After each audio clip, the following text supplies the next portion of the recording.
Nada realmente nuevo, pero algo que necesitamos recordar en una forma más continua y metódica.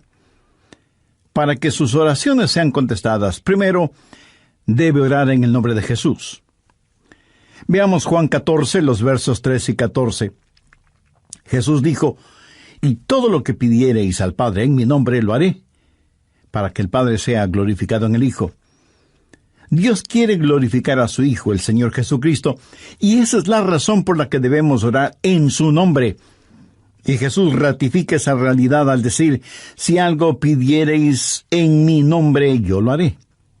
Ahora vayamos al capítulo 16, versos 23 y 24, en donde Jesús hace énfasis en el mismo asunto. «En aquel día no me preguntaréis nada. De cierto os digo, que todo cuanto pidiereis al Padre en mi nombre, os lo dará. Hasta ahora nada habéis pedido en mi nombre. Pedid y recibiréis, para que vuestro gozo sea cumplido». Muéstreme una persona cuyas oraciones le son contestadas, y de seguro que esa persona está llena de gozo. Jesús también dijo en Juan 14:6, «Yo soy el camino y la verdad y la vida. Nadie viene al Padre sino por mí». Y esa es la verdad en cuanto a la oración.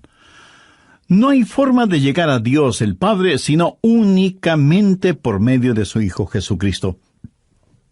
Supongamos que usted se pierde buscando una dirección en un lugar que no conoce.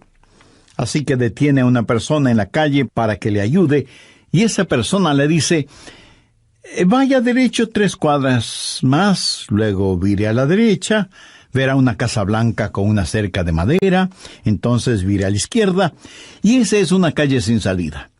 Recorra 3 cuadras más, vire a la derecha», y usted le interrumpe y le dice: «Un momentito, por favor, no puedo recordar todo eso, déjeme anotarlo». Y la persona que le está dando las direcciones le dice: «¿Sabe qué? Yo estoy yendo en la misma dirección, permítame guiarle. Usted únicamente sígame». Esa persona no solo le señala el camino, sino que, por así decirlo, se vuelve el camino. Jesús no indica el camino, Jesús es el camino hacia el Padre, y cuando usted ora en el nombre de Jesús, Él le lleva a la presencia del Padre. Anota Efesios 2:18. «Porque por medio de Él los unos y los otros tenemos entrada por un mismo Espíritu al Padre». ¿Qué significa orar en el nombre de Jesús? Significa orar con su autoridad.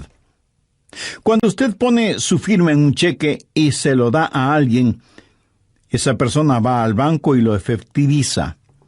El banco le entrega la cantidad de dinero estipulada en el cheque, porque ese cheque lleva su nombre, lleva su firma, y con su firma usted le autoriza al banco la entrega de ese dinero.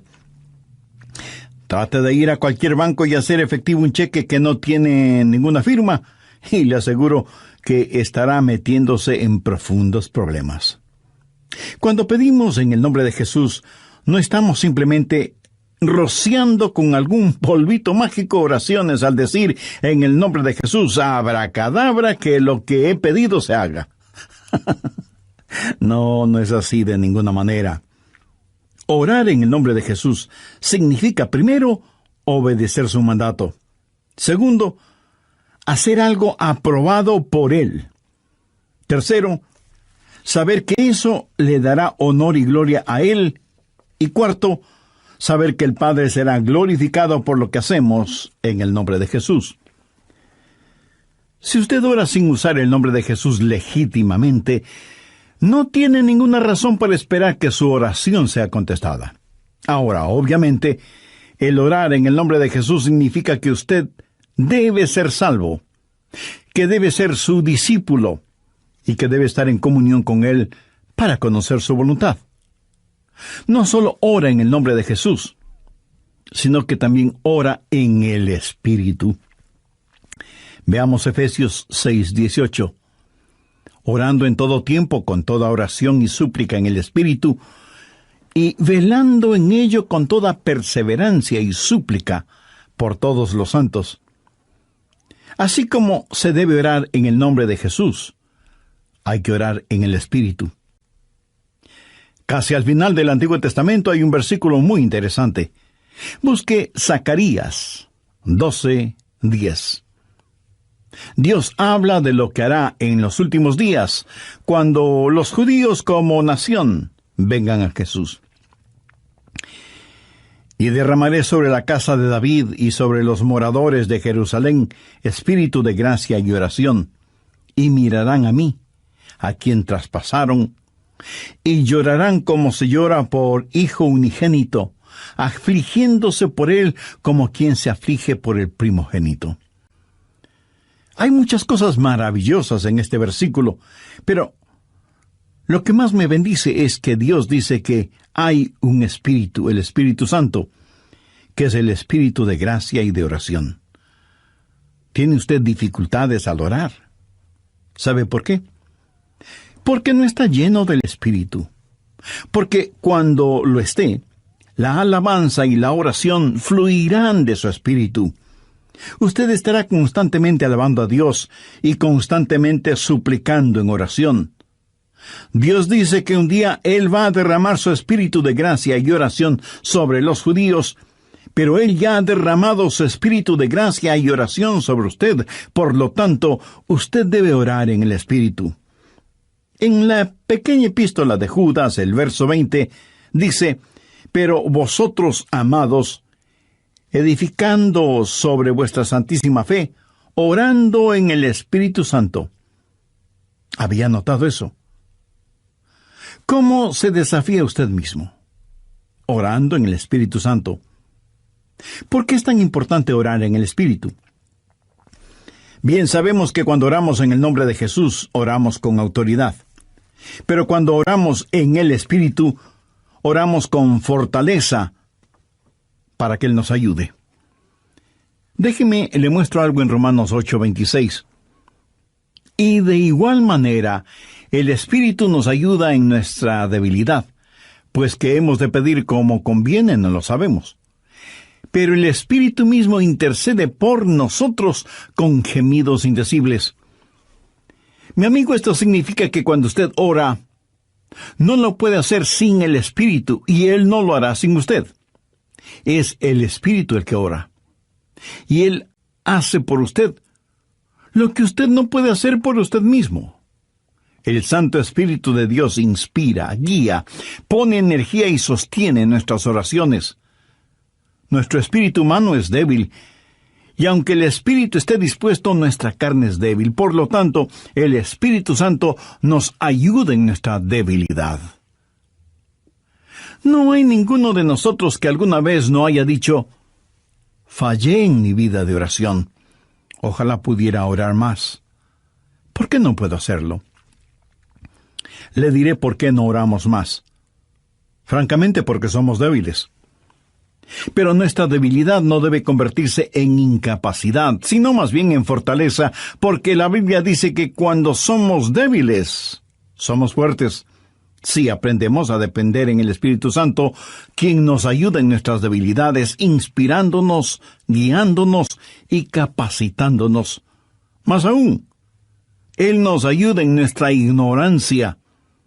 Pues ¿qué hemos de pedir como conviene? No lo sabemos. ¿Alguna vez ha pensado en eso? Estuve una vez en una conferencia bíblica en Dallas. Al finalizar la conferencia, 2 jóvenes estudiantes se me acercaron y uno de ellos me preguntó: «Pastor, ¿usted ora?». Le respondí que sí. Entonces me dio una pequeña tarjeta diciéndome: «Aquí están nuestros nombres. Somos estudiantes en el seminario. Por favor, ore por nosotros». Yo les agradecí y puse esa tarjetita en mi Biblia. He orado por esos estudiantes, pero no creo que lo haya hecho en forma regular. No porque ellos no me importen, pero una asignación de oración es más que 2 nombres en una tarjeta. Si tuviera que orar por todos quienes me piden que ore por ellos, ni las 24 horas del día serían suficientes, se lo aseguro. Esa es la verdad. Si usted trata de orar por todos y por todo, su oración, en vez de ser un caudaloso río, se convertirá en un estancado pantano. La oración, para que sea poderosa, tiene que ser canalizada. Cuando alguien me dice que está orando por mí, me siento increíblemente bendecido. Y hay hermanos que me dicen que oran por mí diariamente, y doy gracias a Dios que muchos oran por mí. Pero me entristece la realidad de que hay millones de seres humanos por los cuales nadie ora. Ahora escúcheme. Yo no deseo estar en la lista de oración de alguien, a menos que el Espíritu Santo haya puesto primero mi nombre en el corazón de la persona que dice que ora por mí. Y cuando usted está orando por otras personas en forma individual, muchas veces no sabrá cómo orar por ellos. Por ejemplo, su tía Rosita está enferma, y usted ora: Señor, restaura la salud de tía Rosita. ¿Cómo sabe que Dios no está preparando a tía Rosita para llevársela al cielo? Y usted ora para que tía Rosita todavía se quede en la tierra, mientras que, de acuerdo a Juan 17:24, Jesús ora y dice: Padre, aquellos que me has dado quiero que estén donde yo estoy. ¿Dónde está Jesús? En el cielo. ¿Dónde está la tía Rosita? Todavía en la tierra. En las reuniones de oración, más se ora para que la gente sea sanada que lo que se ora para que la gente sea salvada. Parece que estamos más interesados en mantener a los salvos fuera del cielo que a los perdidos fuera del infierno. No sabemos orar como debemos orar. Cuando Saulo perseguía a los seguidores de Cristo, antes de que fuera el apóstol Pablo, me pregunto qué oraba la iglesia en relación con Saulo. Si yo hubiera vivido en esa época, seguro que hubiera orado: Señor, mira cómo este Saulo nos persigue. Elimínalo, evapóralo, Señor, haz algo con él. Y ciertamente, Dios hizo algo con él, pero no precisamente como se lo pedimos. Dios lo transformó en el poderoso apóstol Pablo. A veces no sabemos ni lo que pedimos. Por eso el Espíritu Santo, que intercede por nosotros, dice: Señor, esto es lo que Adrián está pidiendo, pero esto es lo que en realidad necesita. El Santo Espíritu de Dios nos ayuda en nuestras debilidades, cuando nosotros no sabemos cómo orar, por qué orar, o cuando no tenemos la fortaleza, ni la energía, ni el deseo de orar. E intercede con nosotros, como la Biblia lo dice en Romanos 6:26, pero el Espíritu mismo intercede por nosotros con gemidos indecibles. Ni usted ni yo, nadie puede orar como el Espíritu Santo puede hacerlo. Y la expresión gemidos indecibles era utilizada para describir los dolores de una mujer dando a luz. Eso, mi amigo, es orar en el Espíritu. Intercede por nosotros con gemidos indecibles, porque muchas veces nosotros no sabemos qué pedir. Algunos años atrás, yo viví la experiencia de un profundo dolor emocional y espiritual a tal grado que no podía ni siquiera articular una sencilla oración. Lo único que podía hacer era quejarme. Pero el Santo Espíritu de Dios escuchó mi oración, y Él llevó mi dolor, mi súplica, hasta el trono de la gracia y la misericordia de Dios. Entonces usted ora primero en el nombre de Jesús, segundo en el Espíritu Santo. Para orar en el nombre de Jesús, usted tiene que ser salvo, y para orar en el Espíritu, usted tiene que ser lleno del Espíritu Santo de Dios. Tercero, usted debe orar en obediencia a Dios. Es una malvada necedad el esperar que Dios escuche sus oraciones cuando usted no está viviendo en obediencia a Él. Lo triste es que hay personas que tienen la idea de que Dios les bendecirá, aún en su desobediencia. Razone esto un instante. Si usted está viviendo una vida de desobediencia, y aún así Dios contesta sus oraciones, ¿qué es lo que Dios está haciendo? Está animando y recompensando su pecado. Pero escúcheme, Dios le ama demasiado como para hacer eso. Veamos el Salmo 66. Quiero mostrarle algo. Salmo 66, verso 18. Este es un versículo que debería estar subrayado en su Biblia. Si en mi corazón hubiese yo mirado la iniquidad, el Señor no me habría escuchado. Ahí lo tiene, en blanco y negro y bien impreso. Y usted no tiene que ser un científico aeroespacial para entender eso, ¿verdad? Muchos hablan de las grandes promesas en la oración. Bien, esta es una promesa. Si en mi corazón hubiese yo mirado la iniquidad, el Señor no me habría escuchado. Ahora, note que no dice, si hubiera pecado, Dios no me escucharía. Dios no le escuchará a usted. Dios no me escuchará a mí. Dios no escuchará a nadie que tenga iniquidad en su corazón. Iniquidad significa el hacer trato con el pecado, sentirse en paz haciendo el pecado. Y si yo tengo cualquier iniquidad en mi corazón, Dios no me escuchará. Ora usted a Dios. Si tiene algún pecado en su corazón, ¿cómo puede esperar que Dios le escuche? Para que Dios le escuche, usted tiene que arrepentirse de sus pecados y tener a Jesús como su Salvador y Señor. De vez en cuando alguien me dice, pastor, Dios me ha dado la habilidad de decir hermosas oraciones. Y si Dios mismo me ha dado esa habilidad, quiero decir que Él está impresionado con mis oraciones. Mi amigo, hay una buena palabra griega para describir lo que usted está diciendo. Tontería. Escúcheme, Dios no se impresiona con sus oraciones, pero sí se impresiona con su necedad. Veamos lo que dice Isaías 1:13.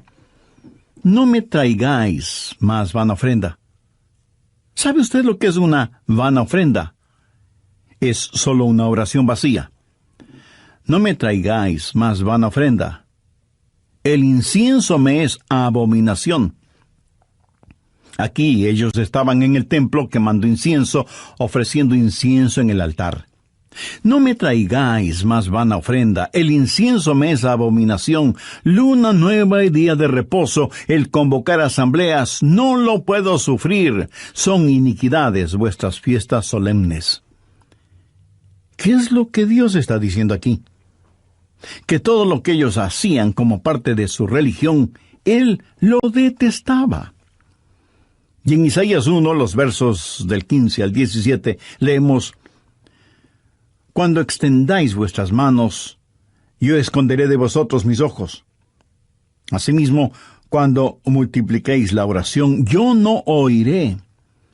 Llenan están de sangre vuestras manos, lavaos y limpiaos, quitad la iniquidad de vuestras obras de delante de mis ojos, dejad de hacer lo malo, aprended a hacer el bien, buscad el juicio, restituid al agraviado, haced justicia al huérfano, amparad a la viuda. Veamos ahora Isaías 59:1.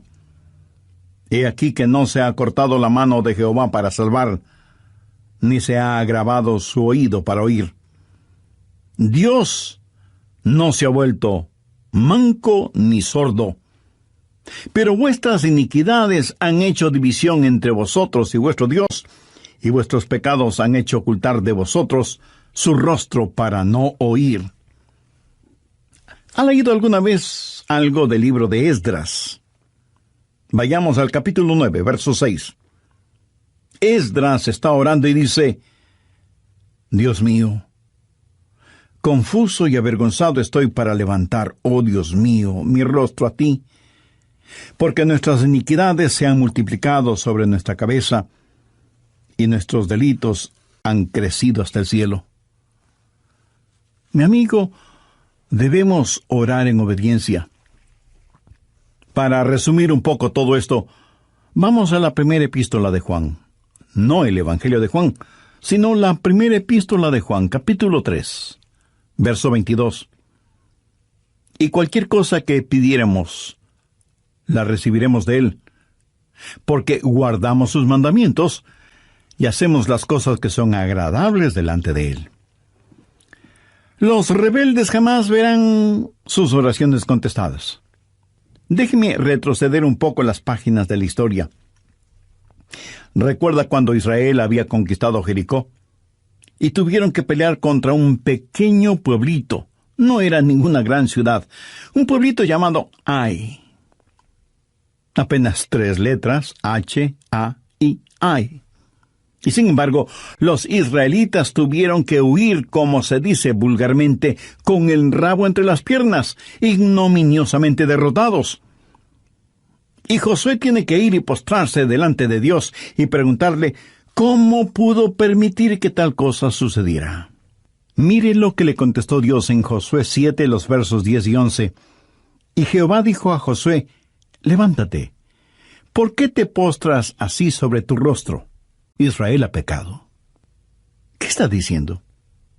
Josué, hijo mío, ¿por qué me estás orando? No puedes utilizar tus oraciones como una cortina de humo para ocultar el pecado que hay en medio del pueblo.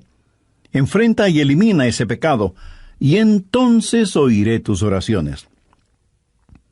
Cuarto, usted debe orar en la voluntad de Dios. No solo conocer a Jesús, no solo ser lleno del Espíritu, no solo obedecer los mandamientos, pero aun habiendo hecho todo esto, todo lo que usted desea no es necesariamente la voluntad de Dios para usted. Anote 1 de Juan 5, versos 14-15. Y esta es la confianza que tenemos en Él, que si pedimos alguna cosa conforme a su voluntad, Él nos oye.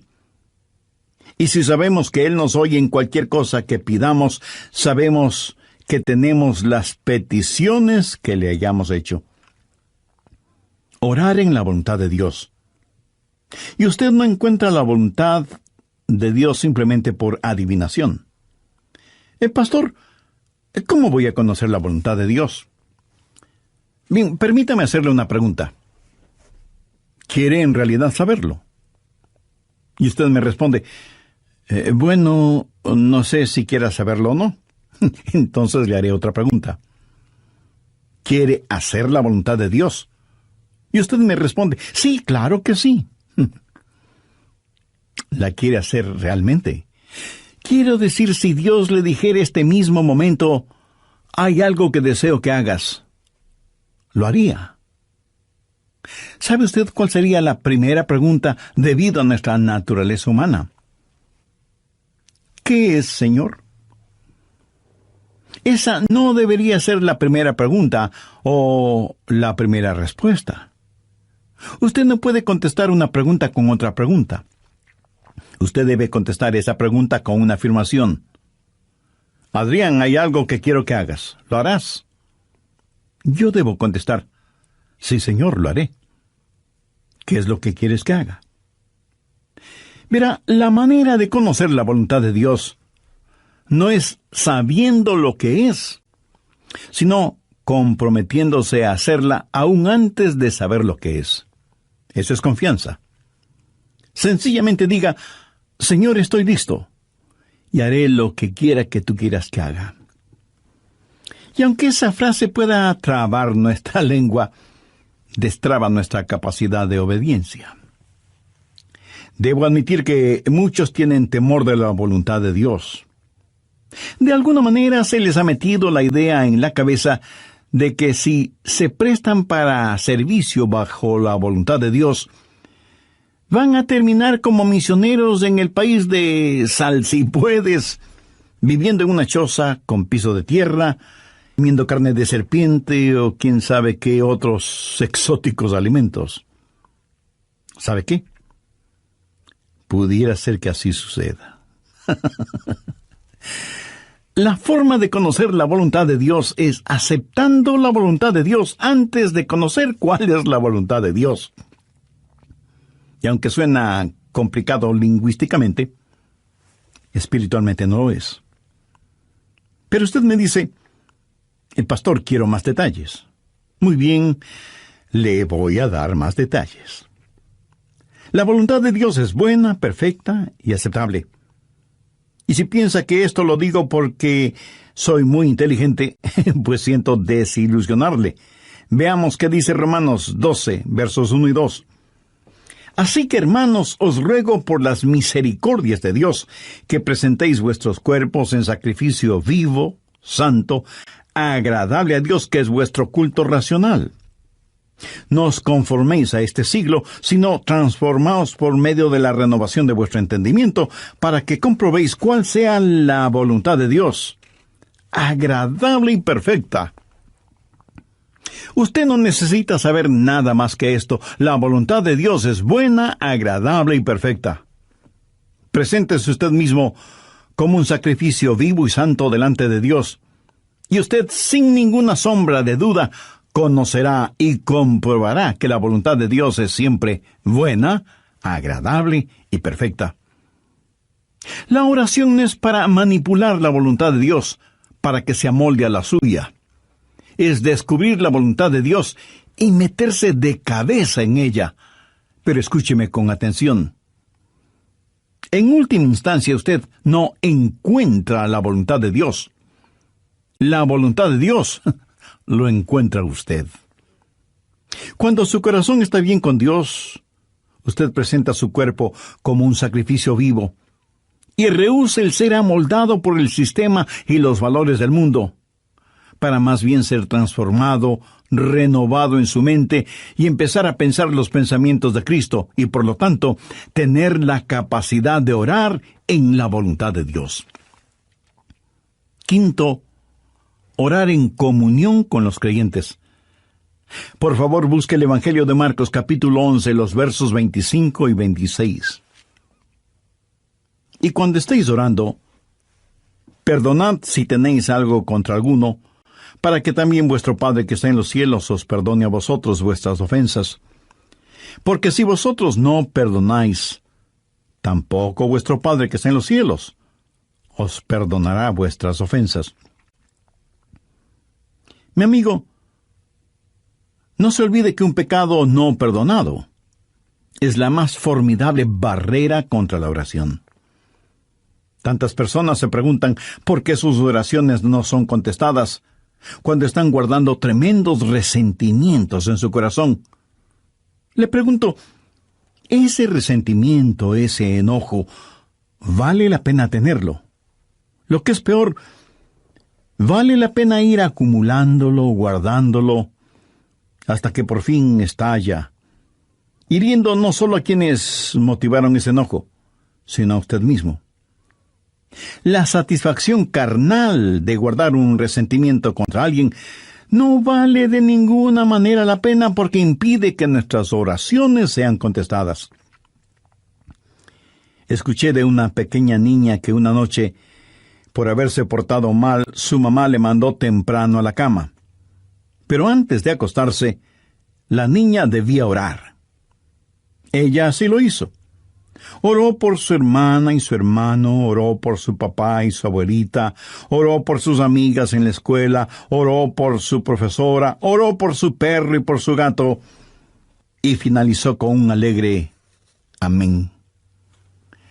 Luego, mirando a su madre, le dijo: «Como habrás notado, mamá, tú no estuviste en mi oración». Me imagino que esa oración no habrá salido de ese cuarto, menos habrá llegado al cielo. Pero hay una profunda lección en esto. Sería una temeraria necedad si alguien, teniendo un espíritu no perdonador, pretende que sus oraciones sean contestadas. Y esto es verdad de manera especial entre marido y mujer.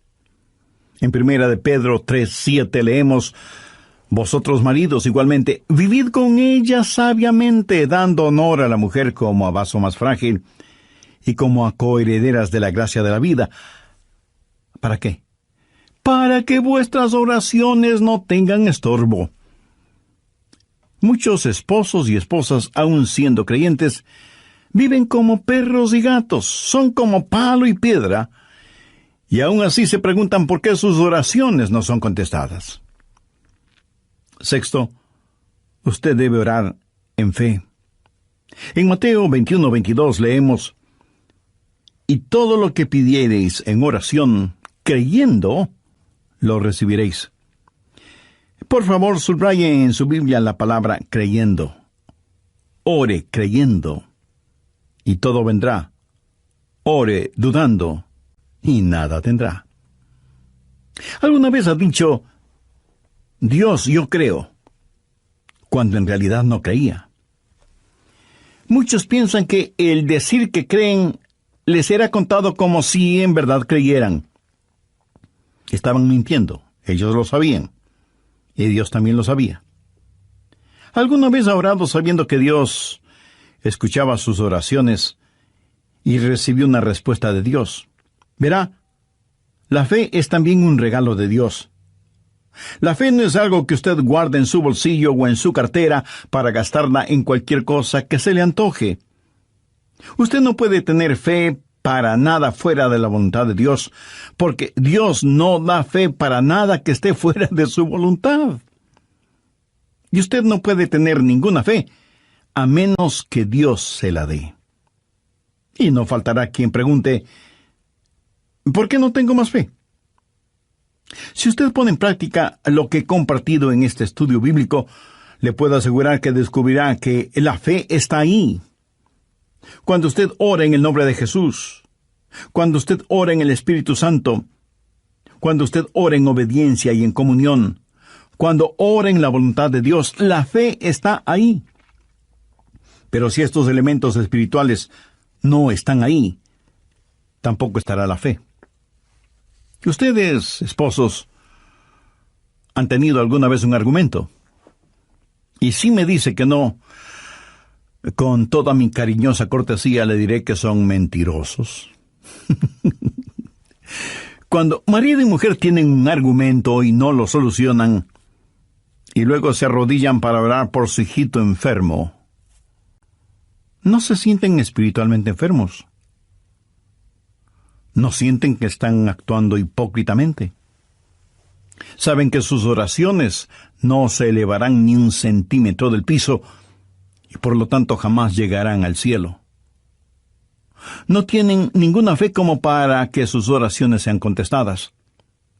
Cuando sus corazones sean justos, puros y limpios, y palpiten al mismo compás espiritual, entonces tendrán fe.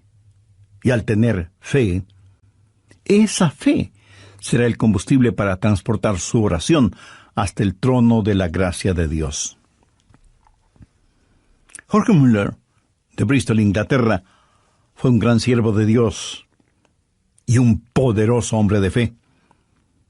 Él tenía un diario personal en el cual anotaba todas las instancias de oraciones contestadas y llegó a registrar 25,000 oraciones contestadas, algunas de ellas increíblemente milagrosas, imposibles de explicarlas, aparte de la intervención de Dios. Alguna vez alguien le preguntó a George Muller, ¿cuál es el secreto para que las oraciones sean contestadas? ¿Sabe cuál fue su respuesta? Tenga fe en Dios. Tenga fe en Dios. Ahora, yo no creo que él dijo tenga fe en Dios, sino que dijo tenga fe en Dios. Mira, en realidad no es una gran fe la que necesitamos, sino que necesitamos tener fe en un gran Dios. Fe no es solo un sentimiento positivo, ni el que usted se vuelva frenético o fanático, sino tener la absoluta confianza de que Dios hará lo que usted le ha pedido, si ese pedido está encuadrado dentro de los parámetros de la voluntad de Dios. Los discípulos le dijeron a Jesús, Señor, enséñanos a orar.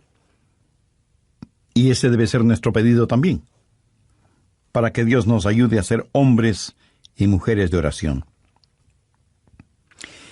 Hay algo en nosotros que se resiste a orar. Preferimos ocuparnos en cualquier otra cosa en vez de orar. Y eso se debe a nuestra naturaleza carnal y pecaminosa.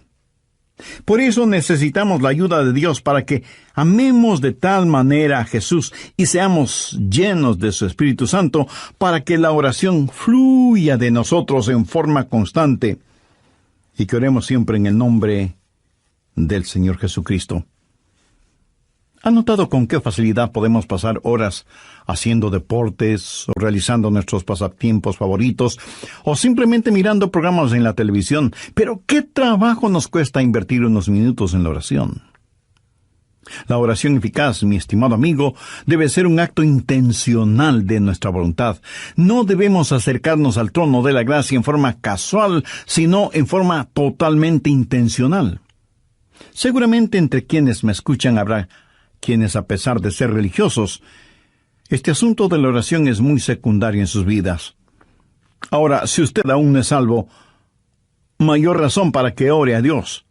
Lo puede hacer este mismo momento diciendo con sus propias palabras algo como la siguiente oración: Dios eterno, reconozco que soy una persona que no me ha acercado a ti en oración, sino en raras ocasiones. Reconozco también que soy pecador, que estoy perdido y que necesito ser salvo para tener la seguridad de ir al cielo cuando me llames a tu presencia. Señor Jesús, creo que eres el Hijo de Dios y que entregaste tu vida y derramaste tu sangre en la cruz para, por medio de tu sacrificio, pagar la deuda de mis pecados, perdonarme, limpiarme y salvarme.